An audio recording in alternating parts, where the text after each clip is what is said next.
ইতিমধ্যে ব্রাজিলের পরবর্তী ম্যাচের সময়সূচি এবং পরিসংখ্যান সম্বন্ধে জানা গিয়েছে। তার আগে 1 জুন সোমবার ব্রাজিলের ইন্টারন্যাশনাল ফ্রেন্ডলি ম্যাচ খেললেন পানামার সাথে, যেখানে 6-2 গোলের ব্যবধানে জয় পেয়েছে ব্রাজিল। বিশ্বকাপের আগে সর্বশেষ পরবর্তী ফ্রেন্ডলি ম্যাচ খেলবে ব্রাজিল ইজিপ্টের বিপক্ষে, যার সময়সূচি 7 জুন রবিবার বাংলাদেশ সময় ভোর 4টেয়। ম্যাচটি অনুষ্ঠিত হবে যুক্তরাষ্ট্রের ক্লিভল্যান্ড ওহিও শহরের হ্যান্টিংটন ব্যাংক ফিল্ড স্টেডিয়ামে। বিশ্লেষকদের মতে পরিসংখ্যান অনুযায়ী ম্যাচটি জেতার চান্স রয়েছে ব্রাজিলের 70% এবং ইজিপ্টের 20%, যদিও এটি সম্পূর্ণ দর্শকদের ভোটিংয়ের মাধ্যমে গণনা করা হয়েছে।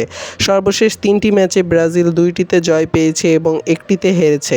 অন্যদিকে ইজিপ্ট সর্বশেষ 3টি ম্যাচে 2টিতে জয় পেয়েছে এবং 1টিতে ড্র করেছে।